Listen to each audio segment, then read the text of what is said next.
COVID response. Thank you all for joining us. I hope these briefings are helpful in bringing straightforward information on our whole of government effort to combat COVID-19.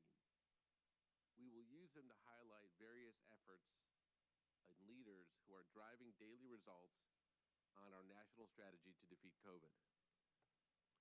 Let me tell you about the agenda today. CDC Director Dr. Walensky will give a brief report on the state of the pandemic, and then Dr. Fauci will provide some important scientific updates. Then I've invited Tim Manning, who coordinates our supply chain, to provide detail into questions many of you have had about how we are scaling production of vaccines and other things, including by using the Defense Production Act. We're going to discuss three specific ways we're using the Defense Production Act. First, to increase existing supply of vaccinations Americans need. Second, to scale production of the tests that Americans need to get back their lives. And third, to reduce our long-term dependence on foreign production of supplies that we need to protect our workforce and fight pandemics. Before we get to that, I have an announcement or two to make at the top. So on Monday, you heard me announce that the Biden administration will scale production of at-home COVID tests from a company called Ellume. At-home tests are one of the key steps to getting back to normal life. We announced that by the end of the year, Ellume would be producing 8.5 million tests. Today, you'll hear even more action on testing. We will announce that 6 more companies will surge manufacturing of at-home test kits, with the goal of, by summer, having millions of Americans being able to access at-home tests at a multiple of what we talked about on Monday. It won't be easy, and it is not happening overnight, but today's announcement represents another step on the long journey back to normal life. In addition, I want to announce that the Secretary of Defense, Lloyd Austin, has approved FEMA's request to augment and expedite vaccinations across the country. He's ordered the first contingent of more than 1,000 active duty military personnel to support state vaccination sites. Part of this group will start to arrive in California within the next 10 days to begin operations there around February 15th, with additional vaccination missions soon to follow. The military's critical role in supporting sites will help vaccinate thousands of people per day and ensure that every American who wants a vaccine will receive one. I know DoD will be providing a briefing this afternoon with more details, but I want to make sure you are aware of this important development in our whole of government response. With that, I will turn it over to Dr. Walensky. Thank you very much. I'm glad to be back with you today. Let's start with a snapshot of the pandemic. The United States continues to see a decrease in COVID-19 cases since its peak on January 8th. The number of new cases on February 3rd, approximately 121,000, represents a 61% decrease since the peak on January 8th. Similarly, the number of new hospital admissions reported on February 2nd, approximately 10,500, was down nearly 42% since the hospitalization peak of 18,000 reported on January 5th. On Wednesday, I noted the pace of deaths appears to be slowing and that we anticipated deaths would start to decrease in the coming weeks. Early data suggests now we're starting to see this decrease, with the 7-day average number of deaths declining 6.7% to slightly more than 3,000 deaths per day from January 28th through February 3rd. While we watch these data closely to see if these will be a confirmed trend, prior data do suggest that peaks in deaths usually trail the peaks in cases by somewhere between 9 and 20 days. However, we also may see variation in the daily numbers for different reasons, including reporting delays. As such, we will know better if this trend becomes a stable downward slope over the next week. While the data are moving in the right direction, context is important. because cases, hospital admissions, and deaths all remain high and well above the levels that we saw in the summer and early fall. In order to keep these trends moving in the right trajectory, we must continue to wear masks, continue to social distance, avoid travel and crowds, and get vaccinated when it is your turn. And I want to underscore the importance of mask wearing.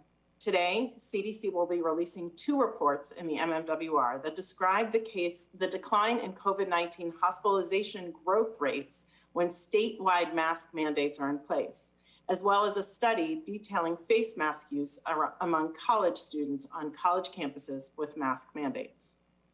Finally, I want to highlight another dimension of the COVID-19 pandemic on society, specifically the impact on mental health and substance abuse. Yesterday, CDC reported a study in the MMWR among US adults and found that 28% reported symptoms of depression, 8% reported suicidal thoughts, and 18% reported they had started or increased substance use to cope with emotions during the pandemic. The study also found that these outcomes were higher for some racial and ethnic groups, including Hispanic adults. This study underscores the need to ensure that the response to the COVID-19 pandemic includes attention to behavioral health needs of communities. And it reminds us that the longstanding systemic health and social inequities have put many racial and ethnic minority groups at increased risk for poor health outcomes, including COVID-19. And it underscores the need for health equity to underpin everything we are doing in response to this pandemic. Thank you. I'll now turn it over to Dr. Fauci. Dr. Fauci. Thank you very much, Dr. Walensky. What I'd like to do in the next couple of minutes is just to bring you up to date on one of the issues that we discussed at our last briefing, and that is the progress along the way of the J&J on the basis of the data from their ensemble trial in getting the information to the FDA, examining it in preparation for the possibility of an emergency use authorization. The data are now with the FDA. They are examining it. They have scheduled the advisory committee, their VRBPAC, the Vaccines and Related Biological Products Advisory Committee, which will meet in 3 weeks. So let me just very briefly review for you where we are and where we hope to go. As you know, the data on efficacy of this ensemble trial, which involved 3 countries, the United States, Brazil, and the Republic of South Africa, showed an overall efficacy of 66%. But when you unpacked from the different countries, you had a 72% efficacy for mild to moderate disease in the USA. In the Republic of South Africa, which, as you know, is of concern to us because of the mutant and the lineage that is now dominant in the Republic of South Africa, namely the B.1.351. In that, the protection against moderate disease was 57%.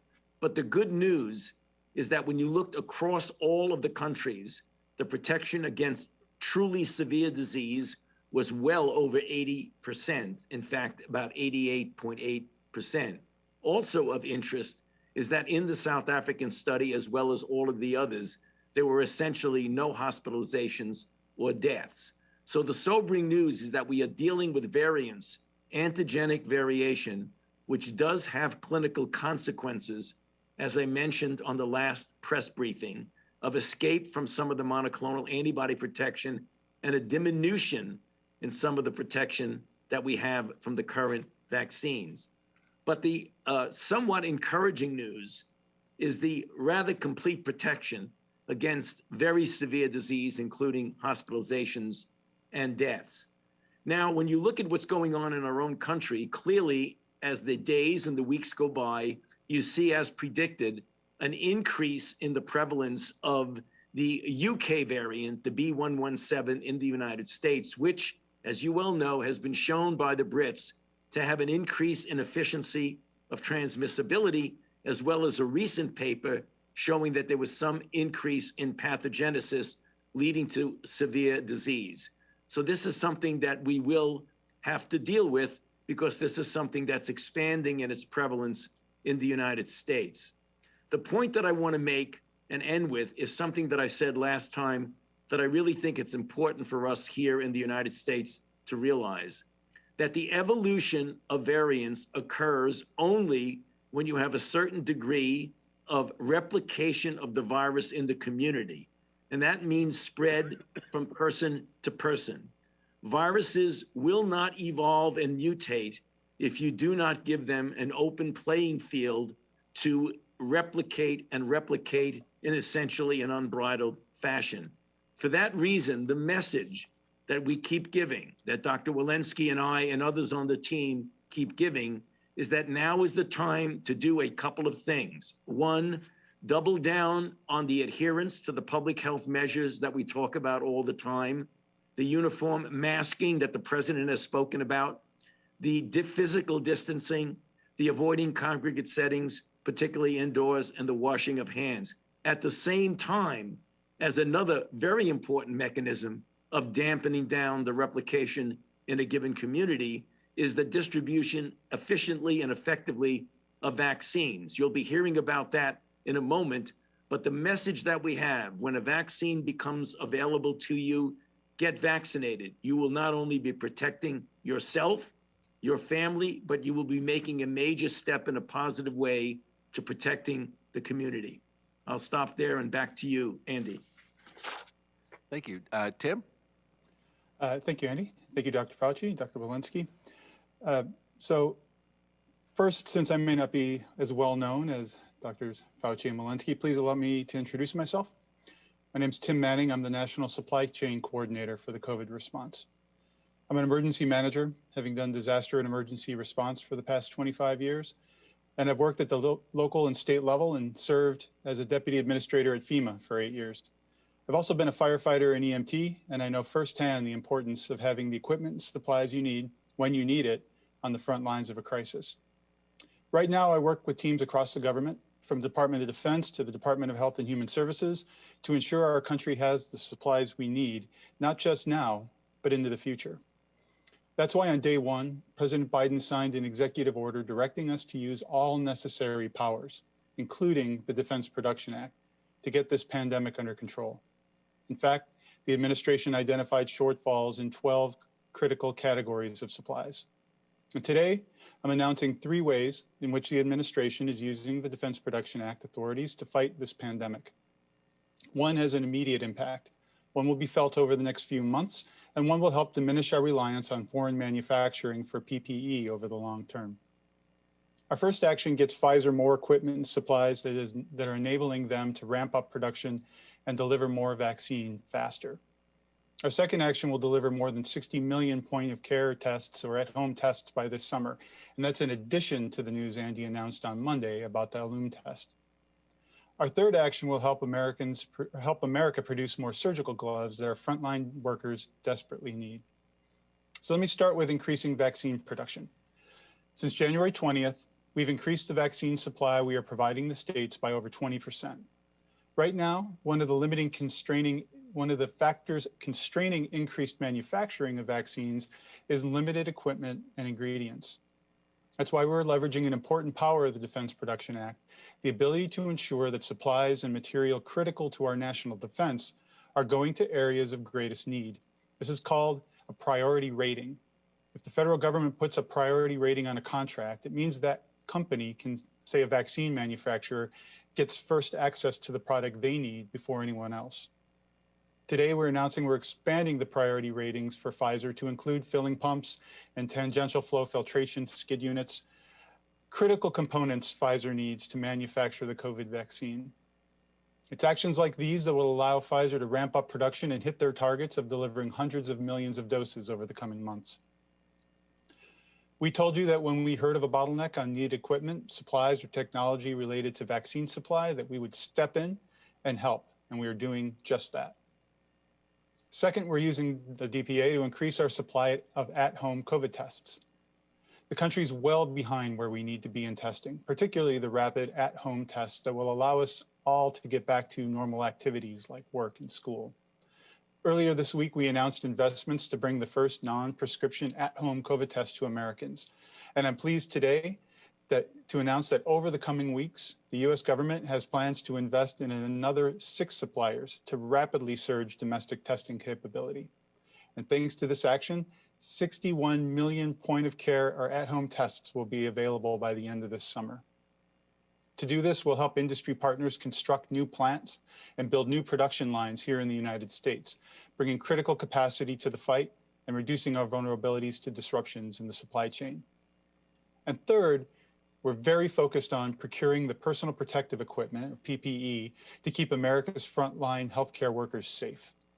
There's a grave need for increase the availability of N95 masks to frontline workers, but another critical area of concern we hear over and over is surgical gloves.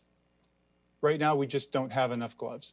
We're nearly 100% reliant on overseas manufacturers to export to us, our country's surgical gloves that protect healthcare workers.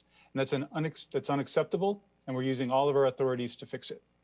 Over the past 2 weeks, we've pushed forward an effort to expand domestic manufacturing of surgical gloves. And I'm pleased to announce that we will build plants to make the raw materials, the nitrile-butyl rubber, for surgical gloves here in the United States, and we'll help build factories to make those gloves right here in the US as well.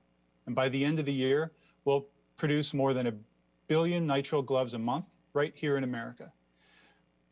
We'll now make enough to satisfy half of all the US healthcare community demands right here on US shores. These are just 3 examples of how we're using the DPA strategically and effectively in our national response, and there's more to come. I know there's a great deal of interest in exactly where and with whom we're contracting. For reasons of procurement law, I'm not able to disclose the ongoing contract negotiations until they're finalized. Efficient contracts take 4 to 5 weeks to finalize, and we're about halfway through. So over the next few weeks, I expect we'll have more announcements about the ways we're using the DPA and other tools to combat the virus. Now, I want to end by encouraging Congress to act, because some of our additional plans to use DPA, including adding more domestic genomic sequencing, allowing us to track variants and see new ones, or ramp up molecular tests, require funding. Congress could help this effort greatly by passing the American Rescue Plan. And with that, I'll turn it back over to Andy. Thank you, Tim. So why don't we go to some questions? All right, thank you, everybody. First, we're going to go to Peter Sullivan at The Hill. Hey, thanks. I wanted to ask on rapid testing. I hear the announcements you're making. Some people have pointed to the FDA as sort of a bottleneck on the rapid testing and say, you know, they're not authorizing. They're maybe taking too conservative a view of accuracy, comparing it to PCR, and not kind of authorizing simple rapid tests that can be, you know, millions per day, maybe even more plentiful than what you're talking about. So I wonder, I mean, is there any consideration of either creating a new approval pathway at the FDA or taking more steps to kind of authorize even more plentiful rapid tests? Yeah, thank you, Peter. Look, we understand that everybody who has something submitted to the FDA wants their product approved. And, you know, I would only observe, having been around the FDA for quite some time, that when they go fast, people criticize them. When they go slow, people criticize them. And I think we should be delighted with the announcement today, which I think is a counterfactual to the question. Having 60 million more at-home tests available over the course of the summer is exactly what the country needs. I think it will change things pretty significantly. So I'm very excited about this announcement, and I think many Americans hopefully will be as well.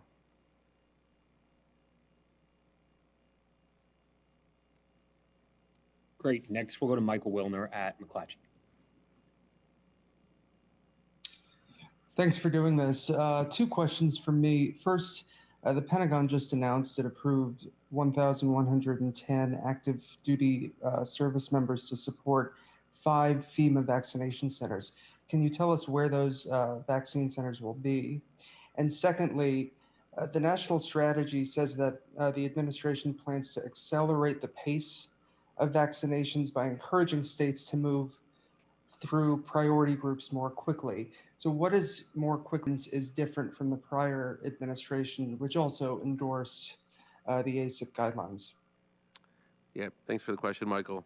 I believe the Department of Defense is going to hold a briefing this afternoon to answer questions specifically about their announcement. All I can tell you is that it is such a critical part of our all-of-government response and the teamwork that I've observed since I've been here. I think with regard to increasing the pace of vaccinations and moving through priority groups, let me just first start by saying all of us, and starting from the president, recognize that Americans are eager to get vaccinated and that we should have, we want to get that done as hastily and as safely and as equitably as possible. I would love to tell you that we are sitting on stockpiles of vaccines that we found when we came here, but unfortunately that's not the case. What we've done is we have been distributing vaccines as quickly as possible, and we've increased now 2 periods in a row the amount of vaccines that states are getting.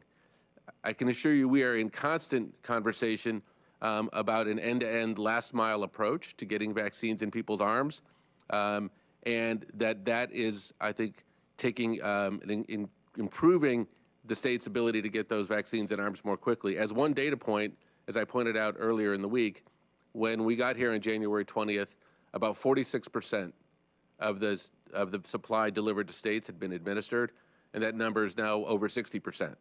I'm not going to speak to the administration before ours, that when we weren't here. I mean, we're looking forward. We see lots of improvement opportunities. I think we've taken some, and we're going to work with states to find additional ones.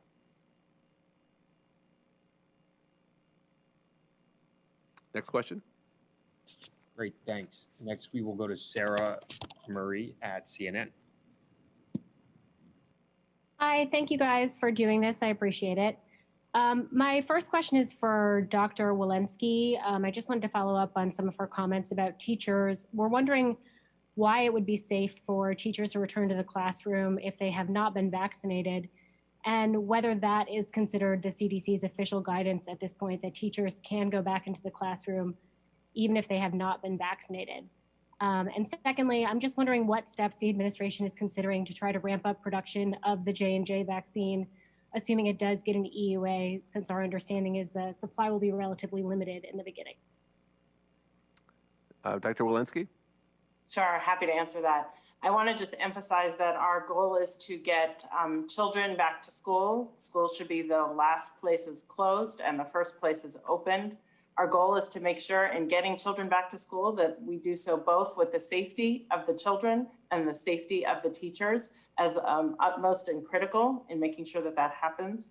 Among the things that we need to do to make sure that schools are safe is to make sure that the community spread of this disease is down. And that means it's all of our responsibility to work to get our children back to school safely and our teachers back to school safely.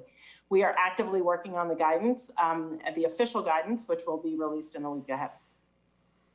With regard to your second question on Johnson & Johnson, you're correct that as is the case with other vaccines, we have not found that the level of manufacturing allows us to have as much vaccine as we think we need coming out of the gate. And without giving you a direct answer to your question for reasons that I hope are obvious, every option is on the table to figure out how to accelerate manufacturing in the event that the FDA does approve the Johnson & Johnson vaccine. Next question. Next, we'll go to Chris Majorian at Los Angeles Times. Hello. Wanted to see if this is the first official use of the Defense Production Act to speed the production of the vaccines, and wanted to see if this use of the DPA is going to increase the pace of vaccine production ahead of what was previously announced, or just ensure that production meets the targets that were previously announced. Tim, do you want to take the first? And you're welcome to take the second, or I can take the second if you'd like. Sure, thanks, Andy.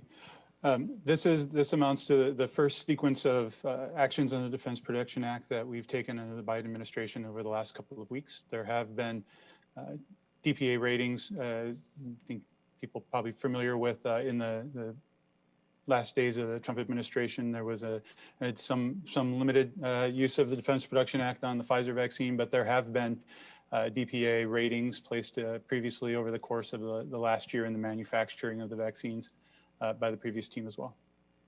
And as far as the second question, I'll defer back over to Andy. Yep.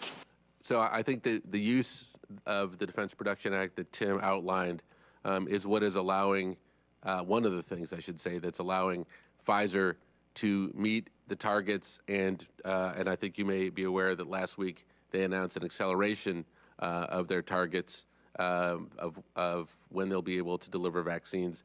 And I think our partnership with them is one of those reasons. I'm not going to say it's the entire reason, but it's certainly a critical factor.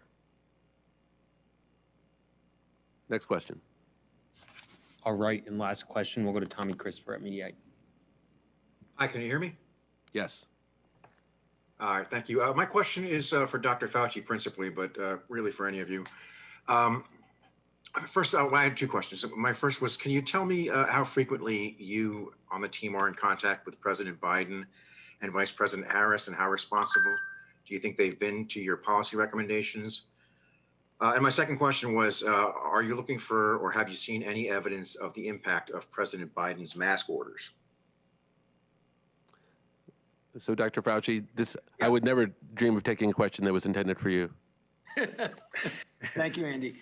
Yes, the interaction with the president is frequent. I mean, we've only been at this now, for just a couple of weeks, and I've already had three interactions with the president in a direct briefing situation, either virtually or twice at the White House, once in the state dining room and once in the Oval Office just last week.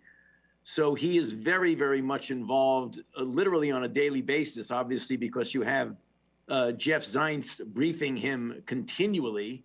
But personally, as a member of the team, together with Dr. Walensky and others on the team, we have seen him at least once a week and maybe a little bit more. Yep. And I think that was this week, I think you're referring to as well, not last week. Still Friday, believe it or not. And on that note, I think was there another part to your question that we didn't answer? Yes, I was asking, can you hear me still? Yes. All right, sorry. Yeah, I was asking if you are looking for or have you seen any evidence of the effects of President Biden's mask orders?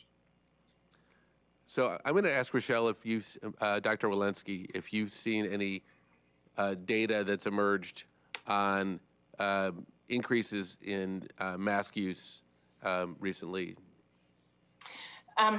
Thank you for that question. I think it's probably too early to reflect on what is happening with the mask order now, because it'll be, we have a lot of things that have happened sort of at the same time. First, it is the case that cases are coming down, and I do think the mask order is helping in protect people and having those cases coming down. But all of what is also happening is that, we are coming off of the case bump from the holidays. And so a lot of things are happening at once. We are going to be watching the mask data very carefully. As I mentioned earlier, the MMWR that will be coming out today did demonstrate in 10 states that when mask orders were in place, that after 3 weeks, hospital growth rates went down. So I think it's probably still a bit too early to tell, but I'm encouraged with the decrease in case rates right now. Thank you, Dr. Walensky. Okay, well, thank you all for attending this briefing and our other briefings this week. We think it was a productive week here. The team is working incredibly hard, and we are very cognizant of the fact that the public is eager to get their vaccinations and eager to move beyond this pandemic. And I want to thank everybody on the government side and in the private sector who has been demonstrating all the teamwork we need to get this done and move past it. So thank you, and we'll talk to you again next week.